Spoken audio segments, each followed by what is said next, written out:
Nilagyan namin siya ng mga pangalan ng mga anak niya.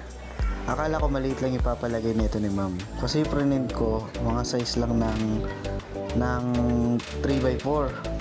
Buti na lang may printer sa kanila. So yun, pina-adjustan na lang at pinalakihan. Kaya sana tapusin niyo tong video na to hanggang huli. Let's go!